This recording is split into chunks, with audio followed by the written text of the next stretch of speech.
how's it going, everybody? It is episode 98. That's right, 98 here on Hawaii Football Now.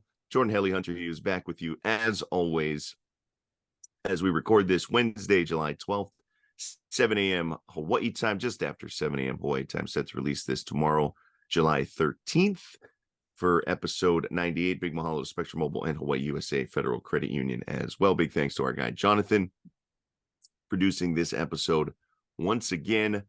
Before we get into some of the news of the past week pertaining to the future of the University of Hawaii football program, we did want to pay some respects to one of the greats, if not the greatest running back in Hawaii Hawaii's football program's history, Gary Allen, passing away just the other day on July 8th. I put arguably the greatest running back in program history down in my notes, but I don't know if you really will get much of an argument from anybody who's followed the program or is aware of the history of the program. Still the all-time leading rusher. The dude was special, just absolutely a menace in open space. He was a 4-time honorable mention All-American by the Associated Press. He was 3 times All-WAC. Dealt with injuries throughout his career and was still really good and productive. He set 30 different school records when it came to rushing, all-purpose yards, return yards, things of that nature. Could catch the football, return kicks. He could do it all, and was kind of a modern back ahead of his time in a lot of the ways when he was so dual purpose. He was a 1982 draft pick of the Houston Oilers. Also played a little bit with the Cowboys, and then he had a nice little career up in Canada. Led the CFL in rushing and return yards. Was an all-star in 1986 for Calgary. I believe at the time was the first guy to ever do that, lead the league in rushing and return yards, finish his career. Brief stint with the Winnipeg Blue Bombers, but wanted to send our aloha to the family of Gary Allen. And I think you heard some of the glowing memories or remembrances by folks who knew him well in the local media and whatnot. Just a guy who was special, and I hope never gets lost in the discussion amongst the all-time greats at the University of Hawaii. Yeah, I love those old clips of him just spearing BYU players. Just love it. There's nothing like it in that old era of it really came down to who was the toughest. And he ran with that kind of ferocity and fierceness. And if I'm reading this correct, 4-time honorable mention AP All-American. That meant that he must have done that at least as a redshirt freshman at least once. So that is no small task right there. That's incredible. Of this stat line, that's jumping out at me the most right now. And yeah, not often do we get much attention on those 80s UH teams, but certainly with Gary Allen, he deserves all the accolade and honor that we can give. And yeah, nothing but aloha from Hawaii Football Now. Yeah, he was special, and as you mentioned, man, you had to be a tough dude back then, and he wasn't the biggest guy, right? 5'10", 185, compact, but man, he could scoot, and you think to some of his great years, right? And actually kind of the production overall numbers went down a little bit over the course of his career, in part because of those injuries, but he still put up ridiculous numbers, even though he was a little bit banged up later in his career. That last year, 1981, I believe, right? He played from 78 to 81. Had a huge game against San Diego State. Helped Hawaii finish 9-2 and crack into the top 20 of the AP rankings. For I believe the first time. Like it was the flagship season for the University of Hawaii for a long time. Before some of those later Tommy years, and then obviously with Bob Wagner and the Holiday Bowl team in 92 and on and so forth. But he was arguably the greatest season at the time for the University of Hawaii, and he was one of the main focal points of that. David Toluumu leading the way at fullback. It was a team that ran the football and ran it really well, and as you mentioned, Hunter, was just tougher and more physical than teams that they played. and something that I think the University of Hawaii football sort of prides itself in. But Gary Allen he was the man, still is. And again, our aloha and well wishes to his family. The dude was amazing. I don't know if you had any other thoughts on that, Hunter, before we kind of switch gears here on this episode. Yeah, it's one of those things where I hope, and I'm sure he does. Coach Timmy teaches and educates the guys on well-known and really pillar guys to the foundation of the program. I would certainly think Gary Allen is up there. Unfortunately, I can't recall if his number was retired or anything like that. Otherwise, I would have remembered seeing it around our facilities. So I hope, maybe in some way, in typical UH fashion, we wait for people to pass to like with Colt Brennan to retire 15, which is ridiculous. But maybe there's a way to honor him posthumously. So I don't know. That would be that'd be a nice touch from UH if we look to do something like that this season. Yeah, I think they'll definitely want to do something, and as you mentioned, Timmy has definitely made it an emphasis, tie into the history of this program. All right, we'll get into the game time here. We'll actually go on to talking about a future Hawaii Rainbow Warrior running back that I think's got some people excited. But before we do that, I want to remind you that Hawaii Football Now is brought to you by HawaiiUSA Federal Credit Union. Originally opened in 1936 as a credit union for educators, HawaiiUSA has inspired a culture of giving that is rooted in education and has since become Hawaii's largest credit union and expanded to other areas of community need that impact financial health, including healthcare, housing, and hunger. To learn more, please visit HawaiiUSAFCU.com. All right, game time here on episode 98. The University of Hawaii, we mentioned, landing potential future breakout star, maybe at the running back position or elsewhere. But 2024 athlete is really what he's listed at. I think sort of self-describes him as that positionally. From Bishop Gorman, Devon Rice, who is a 5'9", 180-pound running back, if you will, 3-star per 24/7. He's the highest ranked recruit that Hawaii has landed a verbal commitment from for the class of 2024, a class that continues to build. Right, his teammate Mike Alejado, the quarterback, who, like Rice, is a rising senior at Bishop Gorman. You've got the handful of local kids as well staying home, at least, that have given their verbal commitment to the University of Hawaii. And so this is a guy that I know you guys got a chance to talk to, Hunter, for Off the Bench. And you can catch that full interview via that programming and on our archive stuff on the website and online and via YouTube and whatnot on ESPN Honolulu platforms. But this is a pretty big get. This is a guy who, basically was like the backup running back, which at Bishop Gorman means you're still really, really good. Micah Ka'apana, another guy with local ties there at Gorman, was kind of the RB1. He was the main back. He's committed to Michigan. So that shows you what kind of potential talent they've got in the backfield there at Bishop Gorman, who's the preseason number 2 team in the country, by the way, per Max Preps. So they're loaded. And Hawaii gets another commitment from a Gorman player. This seems to be a very fruitful pipeline that has been established. And Rice, who, again, we were just talking about Gary Allen, but a little bit undersized guy who can run it, and who's also very, very good catching the football. And maybe is a future as a slot receiver, maybe a future as a running back. Who knows? All I know is this kid can absolutely make magic happen with the football in his hands, and is a big time recruit. And honestly, one of the bigger recruits that Hawaii has gotten a verbal commitment for him in a while.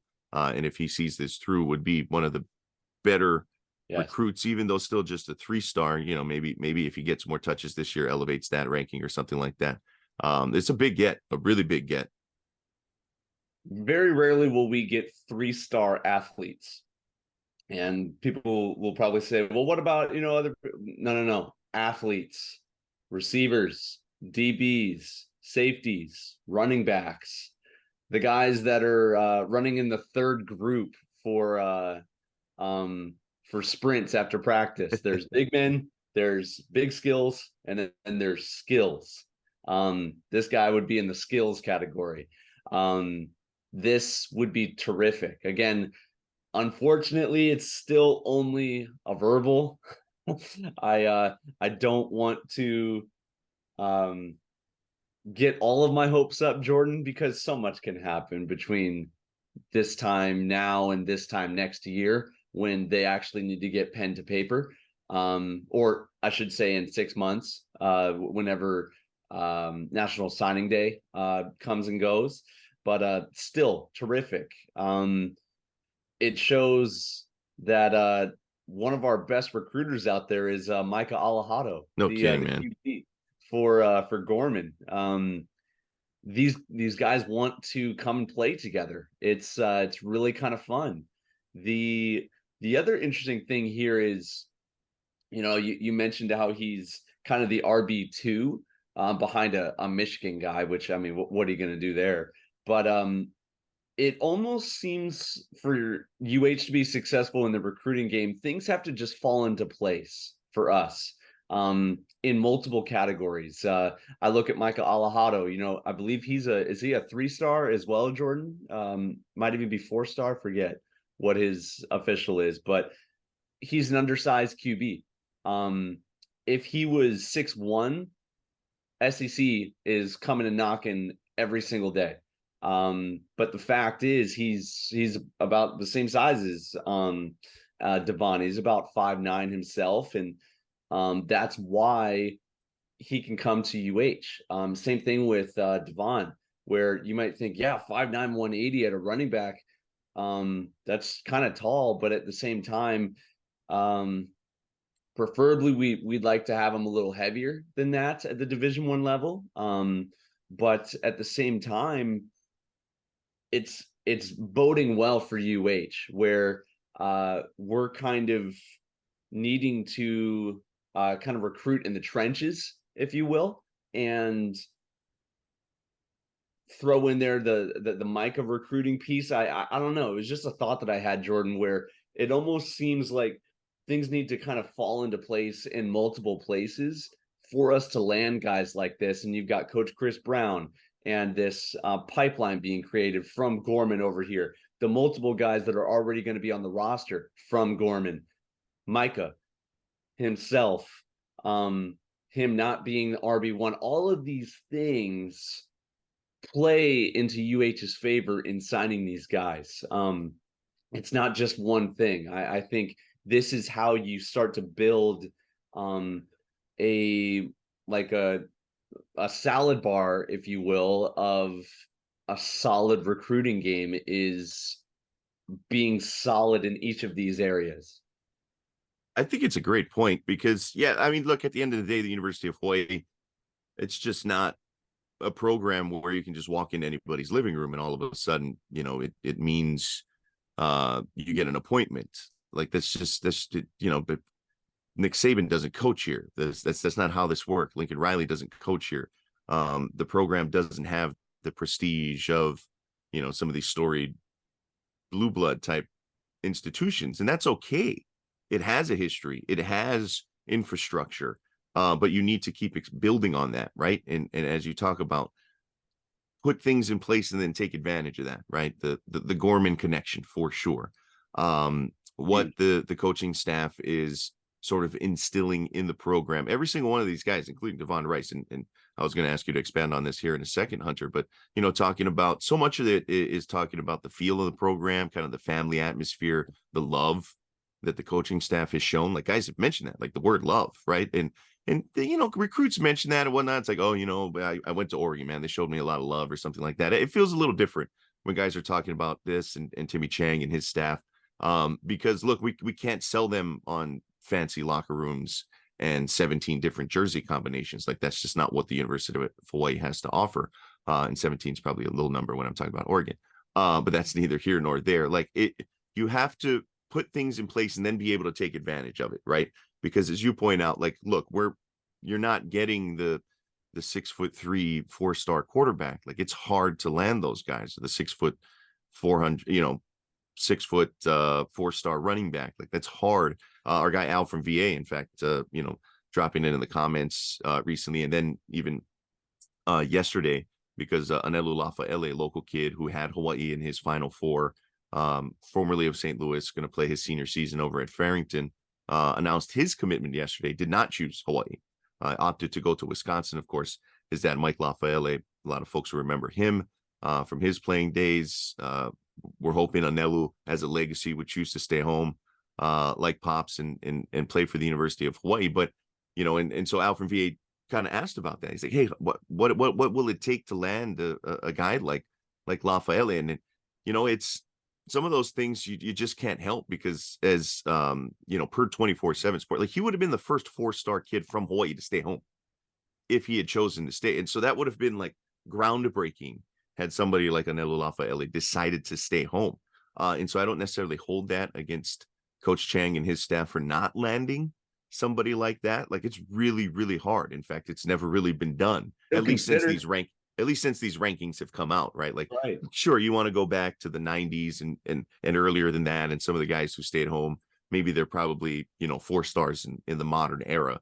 But in terms of that history, which goes back to the this century, if you will, the last 20 years or so, like, that just never happens. And so you got to be able to, when these gems come up that maybe are overlooked, like a Mike Alejado, like a Devon Rice, when these local kids who are turned on by the program, you got to be able to take advantage and get these guys there. Like Devon Rice, he's a little undersized. Yeah, he was the guy who was the backup a bit to Ka'apana, but he still ran it for 879 yards on just 69 carries last year. That's like 12.7 yards per carry, by the way.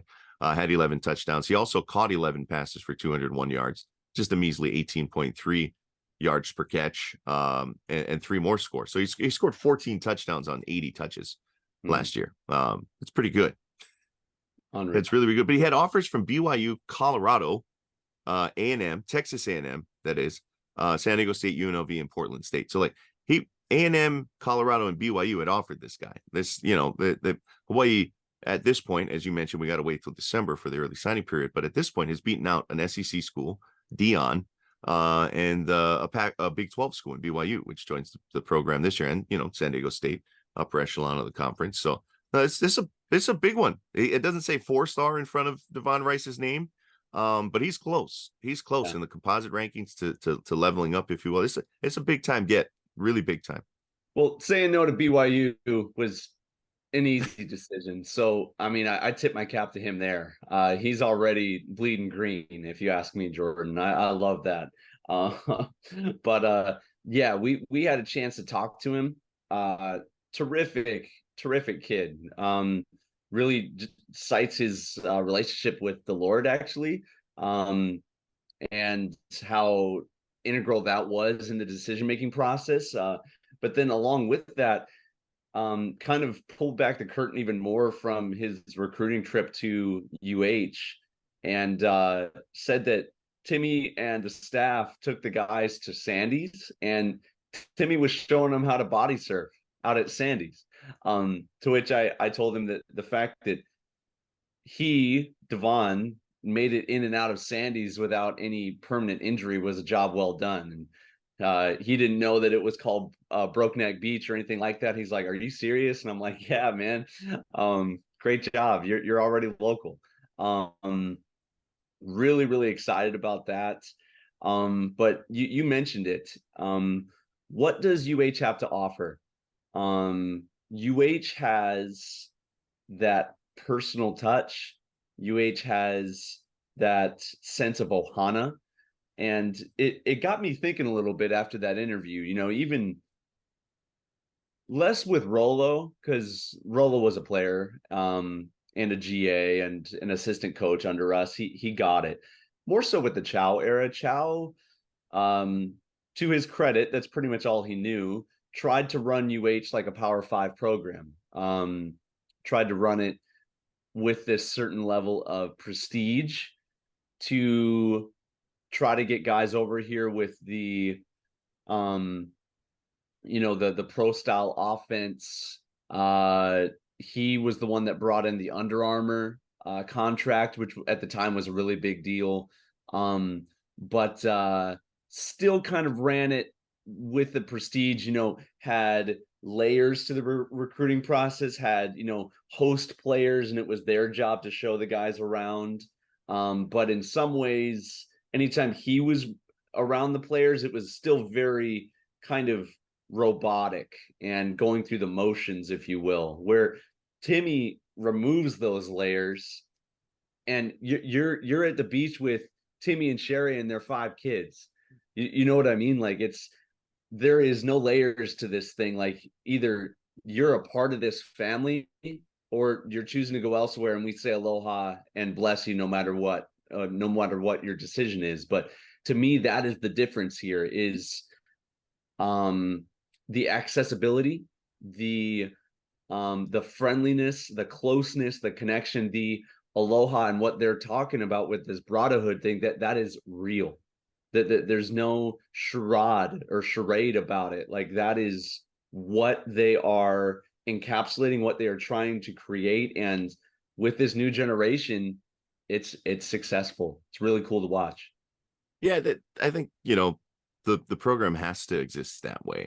Like, it can't Totally. you can't do it with like the CEO model, where it's kind of it's hierarchical. Like, you have to have a hands-on coach that's gonna get in there. Like, it's just unique in that way, where we're so isolated. They don't have the bells and whistles of a program that you can afford to have a guy that's sort of, hovering above everything else. Like, you gotta, whether or not you need a coach that's gonna, go show guys how to body surf at Sandy's or not.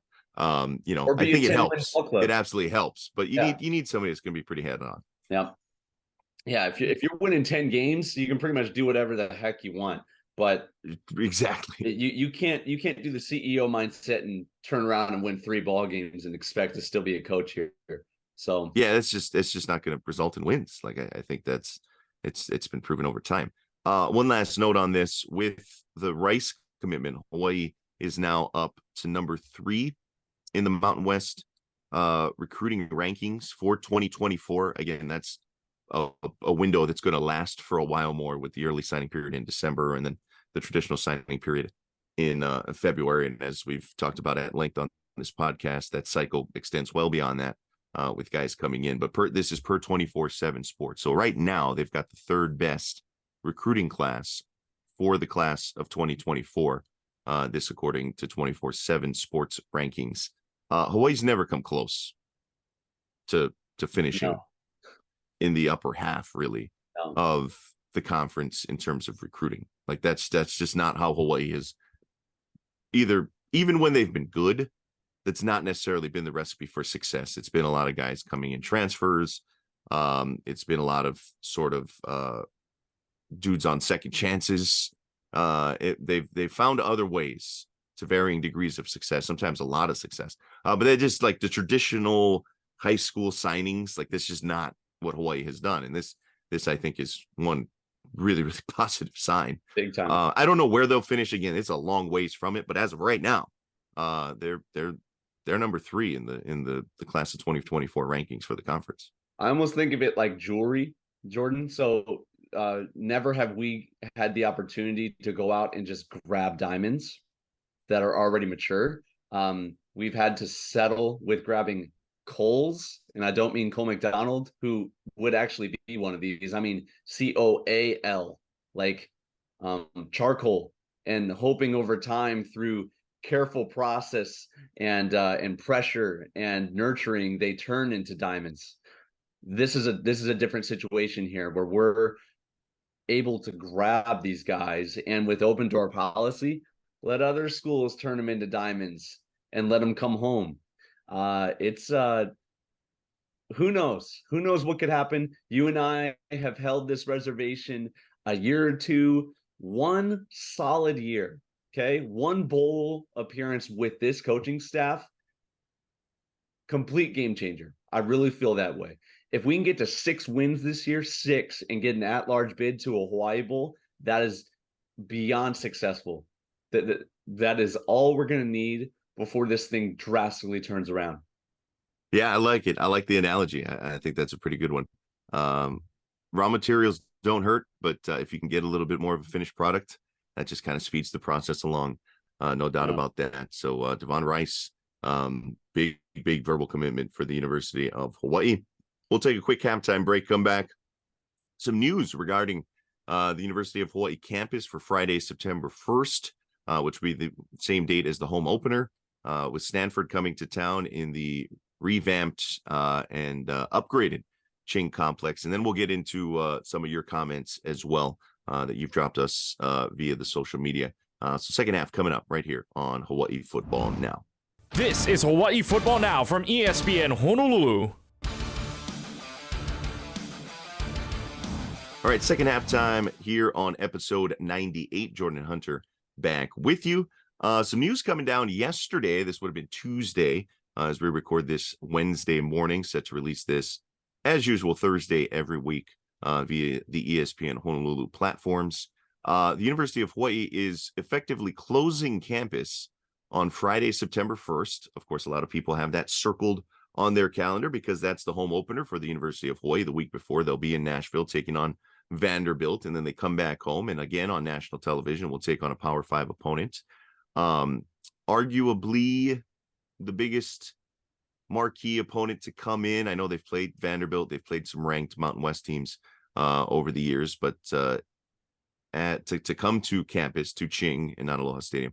And so the University of Hawaii announcing to avoid parking Armageddon and to clear out some of the space in the parking structure there on lower campus, they're closing campus. And so classes will either be canceled or moved completely online, is what was told to the media. Faculty is asked to stay home. Students asked to, not come to campus if they don't have to. For the folks that live off campus, at least until the 5 p.m. football game that day. 5 p.m. kickoff's a little bit earlier time, right? Right about the end of the actual business day. I love it. There seems to be some pushback. I've seen some things on social media. I've heard from some folks. Some folks are like, man, they're disrupting campus just for a football game. And what about the folks that have to work? What about the kids that have to go to class? All this, yada, yada, yada. I think it's great. I love this because it's one day, first of all. It's not like they're closing this thing down. It's not like, some other random department didn't get, funding for the football stadium or something like that, or they got displaced. We had to knock down another building to retrofit Ching or something like that. Like they're closing campus for one day. And I tell you what, and I think Hunter will be in agreement with you. This is what big time football schools do. Like if there's a big football game on campus, especially a weekday, right? Like a school day, like you'd cancel classes and you tell everybody, be at the game, be at Ching, start tailgating outside early in the day, call it an early weekend and make sure your butts are in the seats. And we put 15,000 people there for the first game in the expanded facility. Like this is what they do. Pre-game, right? This at SEC games, like people are camping out the night before. Big basketball schools, right? Like kids are lining up outside of Cameron Indoor in Krzyzewskiville in tents, like living in tents for weeks to make sure they can get in for like the North Carolina game or even other big games that come through. Like this is great. You want to create on-campus atmosphere? I'm all for shutting campus down for a day. Like I hope this creates some buzz. I hope the students are well ready to go, if you know what I mean. For the 5 p.m. kickoff, a little early start. You don't have to wait all day to get there. I think the folks that are a little peeved by this, like, come on, guys. We're trying to turn this into an atmosphere on campus. And if we got to shut down campus for the one Friday game they've played, and I don't know how long, it's been a long time since they played a Friday home game, definitely since before the shutdown of Aloha Stadium. I'm all about it. I'm all about it. If we're trying to be a big time football program or an athletics program, let's do it. Absolutely. Remember when Tennessee beat Alabama last year and then ripped off the goalposts and threw them in the river. Like, I want more of that on campus, man. If we beat Stanford, I don't know if we're going to be able to afford a new goalpost, but go throw in the Alawai. You know what I mean? Like, I want that for UH. This is fantastic, Jordan. And I like the thought that they're expecting a rager of sorts, that they got to close it down. It's a good time. And I hate to break it to the school and the education system. A lot of what you can do is online anyway. So yeah, I see the importance of on campus, but there is no online version of the football game other than streaming. Okay, I don't want to get in the weeds with that, but we want you on campus for the game. So yeah, don't go to school and come to the game, guys, is I guess my point. And you know, the other people out there, like the Donna Mercado Kims of the world, who came out with that Civil Beat article on how UH is not properly using their funding, spending too much on the Ching complex and all that. Come talk to us when that game is a sellout crowd and we beat Stanford, okay? About proper use of funding. Like, this is how you build culture. This is how you build identity. This is how you build fun, excitement, momentum around a program. And you know what happens after momentum and maybe a win on the football program? Money comes into the program. That's what it's all about. Okay, like, I'm not saying money is what it's all about. I'm just saying that is how we start to build success into the athletics program, the school in general, getting people into the bookstore, buying some merch, vendors, corporate sponsorships down there in the sky boxes, if you will, the suites down there on campus. This is what it's all about. And in our current infrastructure, we got to clear out that parking structure. So that's just the way that it goes. I don't know about you, Jordan. The new athletic director talked about there being an additional parking situation over there at Kapiolani Community College. I love the outside the box thinking. I'm not necessarily doing that, but there are alternative options out there, but we got to get the one on campus as cleared as possible for that 15-3 that we're hoping is a sellout on September 5th. Yeah, exactly. Right. Yeah. The senator talking about priorities, and that's what I just think. Look, everything else on campus is important. We're not trying to diminish that. We're not trying to talk, poorly about other aspects of the University of Hawaii experience and prioritizing that. Again, it's shutting things down for one day on campus. This isn't a week. This isn't a month. This isn't like moving things permanently. It's just asking folks to cancel class or move it online for one day. You think the students are mad about that? No. I got to imagine a lot of folks who have to drive through traffic to get to UH to work are mad about that. No, probably not. They'll be just fine. Staying home. And to your point, obviously we're biased here. Yeah. And we bring a certain perspective, but there is nothing that, to me anyway, that unites the community, that brings a campus together, that gets people excited about a university, that boosts revenue, that increases applications, that helps with admission. But back to the original bullet point there, that brings people together, like athletics. Like there's just nothing, it's biased maybe or whatever, but nothing boosts the overall morale of the school, of the greater community, of the state, than having like a really good team. And we've seen that with the men's volleyball program, right? How good has that been for everybody? Yeah. Everybody involved, including the university and the bottom line. Like, people love that program. They also won 2 national championships. Like, it all goes hand in hand.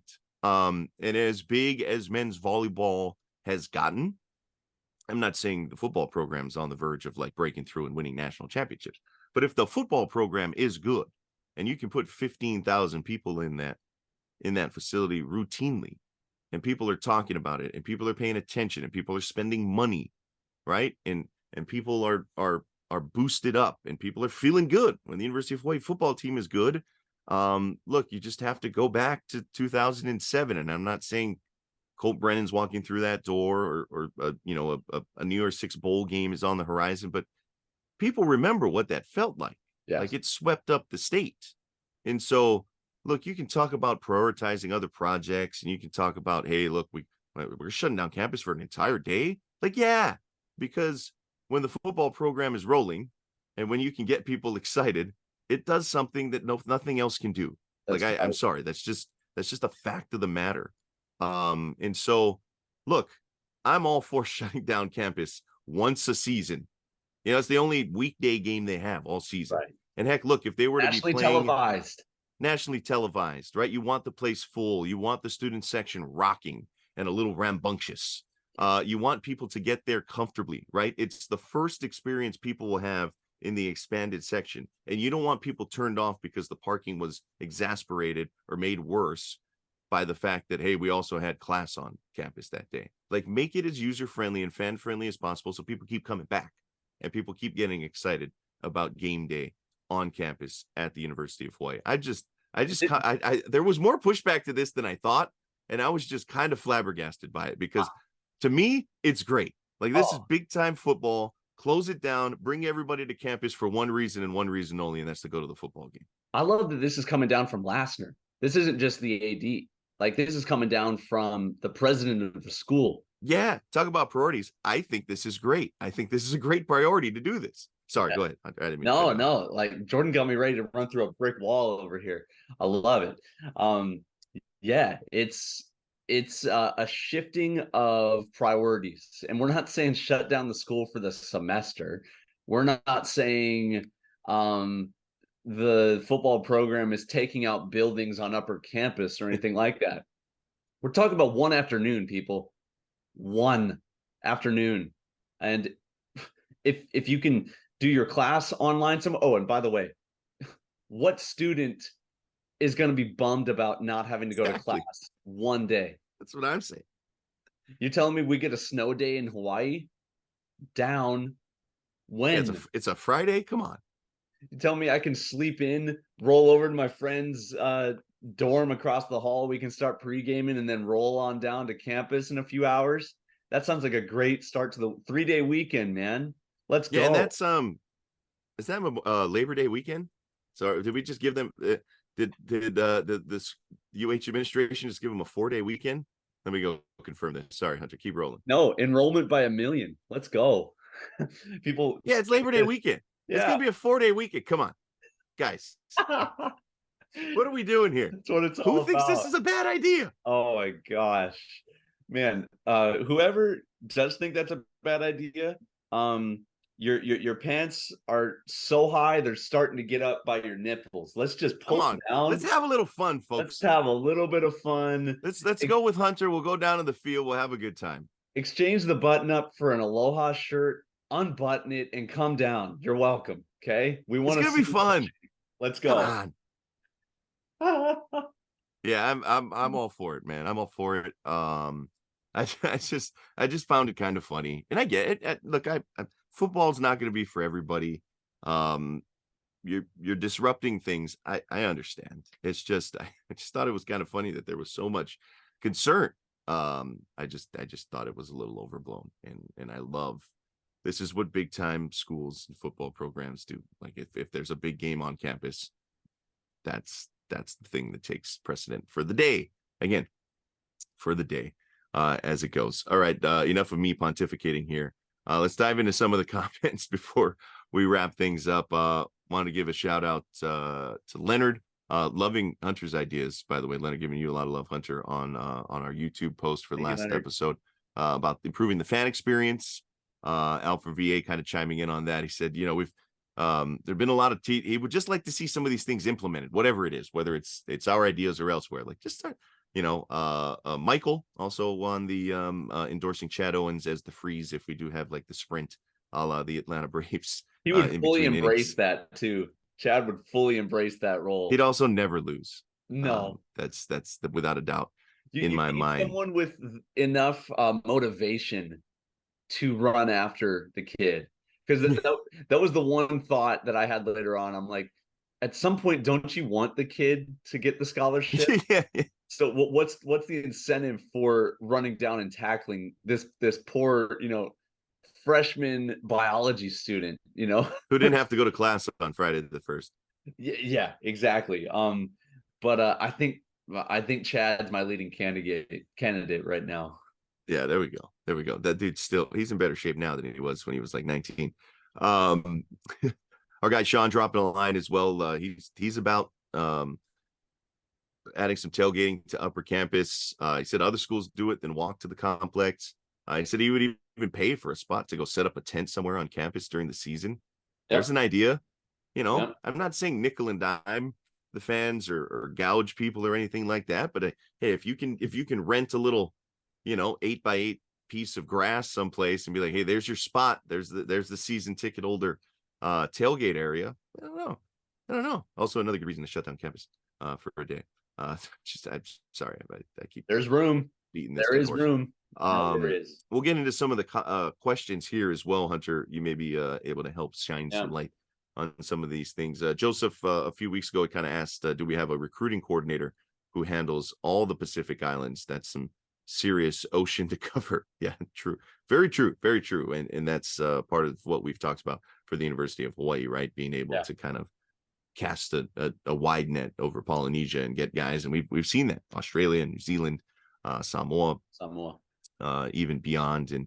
And so, yeah, different guys are in charge, right? You may be able to shine some light in terms of different coaches being responsible for different areas geographically as their primary area of recruiting. Savannah Ryer has done a great job as the recruiting coordinator for the staff. And that's more of an administrative type of deal where you're handling logistics in a lot of ways, but also plays a role in building relationships and things like that. And she's kind of hit the ground running and has done a terrific job. But yeah, that's all kind of shared, I guess. I don't know if you wanted to kind of expound upon that a little bit, Hunter.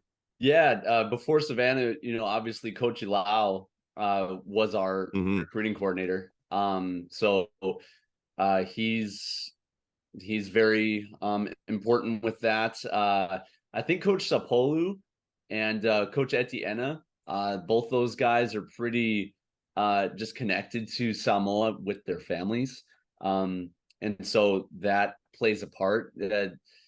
It's less official and more relationship whenever you're at this level of things. It's one text away from someone back home saying, hey, we got a guy. You should keep an eye on him. He hasn't gotten offered yet. Or, hey, I heard about this dude over here. Like that's how this game is played. So to that, to what's his name? To Joseph. Yeah.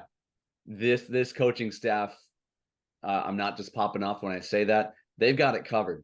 They have it covered. If there's someone to be found in the Pacific Rim, they will find them. They will find them. If we're grabbing guys from all the way down in New Zealand, and we're in the business of transforming track stars into football players, going over to England to find guys, we've certainly got our eye on Oceania and this neck of the woods. So to that question, I think we're in good hands. Yeah, I would agree. Coach Kiki Misipek also big in recruiting that area of the world as well. All right, we'll get into some of the questions from our guy Al from VA here. Mentioned I love some of these. He's always got ideas, man. But he said the athletic director should include a flag football game during halftime for the red shirts, and maybe some of the young guys to put on a brief show. Don't know what the NCAA regulations on that, but I love his outside the box thinking. Here's the one I really like. Push the band to play where the people are at halftime, not on the field, but the band should be playing near the beer garden or very loudly next to the visitor locker room. So he's all about taking the band and putting them in every nook and cranny and playing around. I always remember at Aloha Stadium, before the game, the band would usually come out to the parking lot, right, where some of the veteran tailgaters would be, and they'd play in the parking lot, march around a little bit. Sometimes with some of the high school bands as well, which I always thought was a nice touch. But yeah, halftime, people aren't watching the halftime show on the field, so maybe just some choreographed movement through the beer garden. I think that's a fun little idea there from Al from VA. Don't give Al an excuse to jump in the lab, because he will come up with something. And as always, I love it. I love it. There's nothing wrong with that. There are a lot of opportunities to try some new things on Lower Campus that we haven't tried before. I took a stroll down there just a couple of nights ago, Jordan, just to see if it could be possible, just to get another idea. I mentioned the band walk back in the Chow era. I loved that. I loved how the buses pulled up at that kind of outer section of Aloha Stadium, had fans and tailgaters line the walkway up to Aloha Stadium, right to the locker room, and the band was right there too. It felt like a big college game day like environment, and there is a pathway to do that on Upper to Lower Campus. If you pulled up right next to the Richardson School of Law right there, and you blocked off traffic for the 10 minutes that it takes for the whole team and the staff to walk off of those buses and walk between the School of Law right there, and had the band up there on the field, or on the upper parking structure, and then everybody just walked down the stairs, the escalators to at that point the extension of the stand sheriff, and you're in the locker room at that point. So that could be fantastic. And from a architectural standpoint, you're really just on another upper part of the football field at that point anyway. It's the parking structure is right over the football field, so it could almost be for people who are lower than that. Hey, the team is coming down, and you can feel it. You can hear the band. It's echoing through the chambers of this place. I don't want to feel like these next 5, maybe 6 years before we get to Aloha Stadium to just be a time where we pass it by, that we don't appreciate the fact that we are on campus. I don't want it to just be oh yeah, we're biding our time. No, like, embrace it, but find a way to really make it special. And hey, by the way, you could do all of that for free. Just tell, hey, band, just go over there. And by the way, the band facility is the next building over from Richardson School of Law. It's a no-brainer. You'll see them crossing the street on game days as it goes. No, I'm with you. Maximize the time on campus, whether it's temporary or not. Maximize it. I love the ideas as they go through it. All right, another Al from VA question. We were talking about player run practices a couple of weeks ago, and he had asked, what's the logistics kind of behind it? Are the players allowed to live in the dorms, eat at the training table? Do they have full access to the athletic trainers, the training facility during the break? When it's kind of a no contact type of deal. As you pointed out, Hawaii's expensive for a college student. How does this work? Is these guys much differently than sort of your normal student, where those kids are home for the summer? They don't have to hang around campus. They can go back, they can work. He recognized the Brotherhood Grinds program, helping feed these guys periodically. But Hunter, maybe you can kind of provide a little insight as to kind of how that goes during the summer.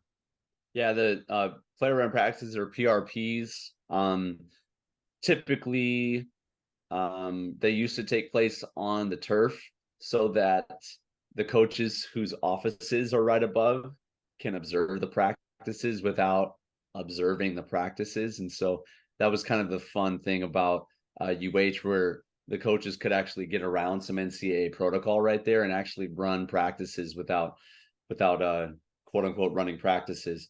But the turf is not in use right now. All of the guys are training up on the grass right now because of just continued construction on the football field.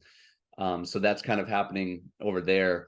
But in terms of food and things like that, they have kind of an open door.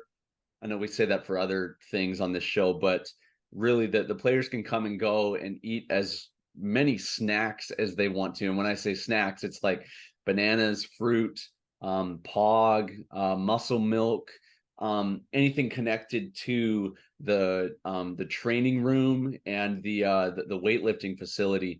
That's pretty much on tap anytime you want to. I remember in the locker rooms having all you could eat bagels and cream cheese. So like that kind of stuff is free for the players. Actual training table food, that I'm pretty sure last time I checked that was only budgeted for after UH practices. So unless it's an actual practice and it's connected to the NCAA, that's where the whole funding thing is connected right there. And so I don't think that's going on in the summertime.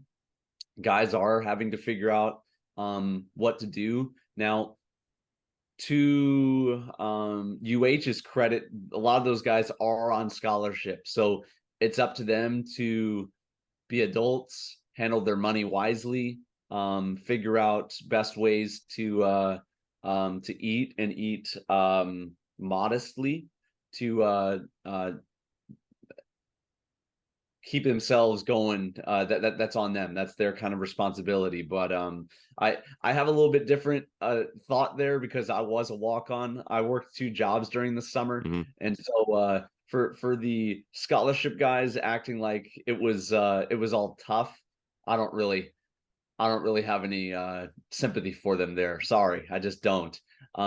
So yeah, I think there's different routes. I know the Broad Hook Grinds program, I think each University of Hawaii athlete, you can correct me if I'm wrong, Jordan, I think they're allotted 2 meals a month.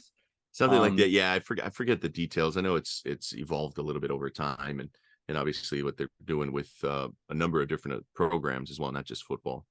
That's right. So I think they're, and I think that's what Braden told me the last time I talked to him about it. So there are opportunities out there, but we need to continue to increase these partnerships and these connections to help the guys. Because if we're getting comments about it, it's certainly a known thing. Inflation's not making it any easier for these guys.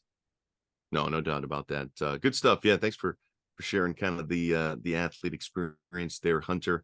And thanks to everybody for dropping us a line as well. As always, feel free to drop a comment, whether on Facebook, Instagram, YouTube, especially, wherever you see our pod posted.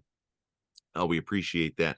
All right, about time for us to wrap it up. Quick little 2-minute drill. Wanted to kind of put this on people's radars. Saw this on KHON a few weeks ago, but the entirety of the Aloha Stadium archive from like 1991 up until 2019, right? Basically the end of Aloha Stadium.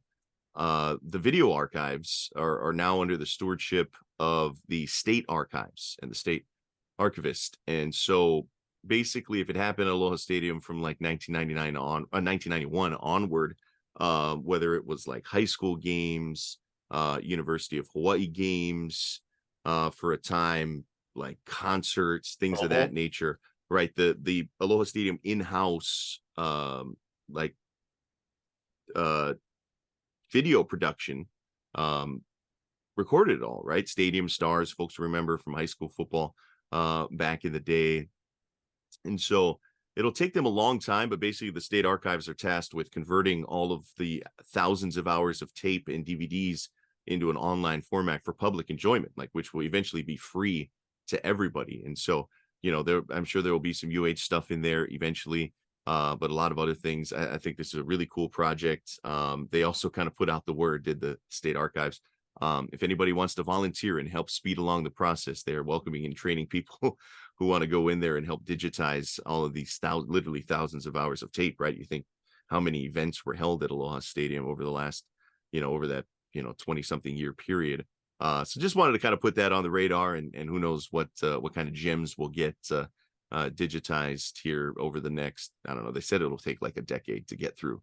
So if anybody wants to speed that up as well, you can go down there. But yeah, just wanted to kind of put that out there. I think this is pretty cool, man. It'll be archived literally for generations to come. Yeah, no, that is really cool. And if you can work a VHS system, then I think you're fit for the job. Yeah, it's crazy. It's those things, right? It's usually got to be recorded like in real time. So it's just you got to be patient as they go through it. So shout out to the Stake Archives, led by Adam Jansen, I believe is the gentleman's name that kind of runs that office now. As they'll be going through it, the old Aloha Stadium. I hope there'll be something similar in the new Aloha Stadium that's recording everything, maybe not on the tape, but digitizing as it goes. I got to give a quick golf shout out, Jordan, to Allison Corpuz from Hawaii. Yeah. Winning the US Open. That is freaking awesome. Just awesome. And a very kind of poetic, ceremonious end to Michelle Wee. Sorry, what's her new married last name? Michelle Wee West. West, thank you. Yeah. Michelle Wee West. Draining that 40-footer on 18 at Pebble, and her kind of leaving, and then Allison Corpuz coming and just handling it like a boss. A couple of those par putts down the stretch were incredible. People don't give Michelle Wee enough credit for what she's meant to Hawaii golf.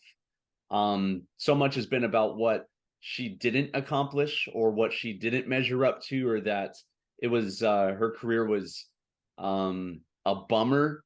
So much hype and maybe not as much cashing in on that hype. But when you look at the impact that she's made on Hawaii golf, especially Hawaii girls golf, the US Am and the US Open qualifiers out here get sometimes 3 and 4 entries because of Michelle Wee West. On the opposite side of things, whenever I try out for those things as a golfer, I'm playing for one spot. Okay, so when you look at it like that, the women's side of things has 4 times more respect because of someone like Michelle Wee West. I wanted to give that time to properly just say thank you to her and show her impact. Really paved the way for someone like Allison Corpuz to go and get it done and represent the 808 well. Yeah, a real passing of the torch moment. Corpuz played so well over the weekend in particular. And then on Sunday, closing that thing out.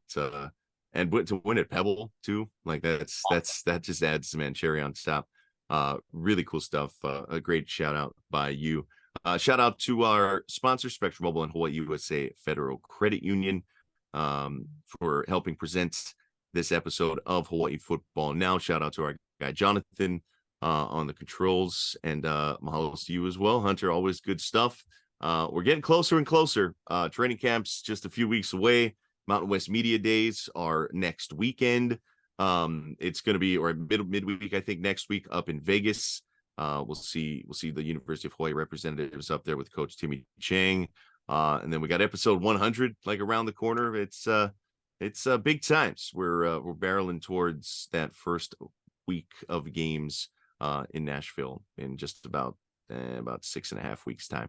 So that'll be a lot of fun. All right, that'll do it for us. We'll see everybody next week right back here on Hawaii Football Now. You've been listening to Hawaii Football Now with Jordan Helly and Hunter Hughes, all from ESPN Honolulu.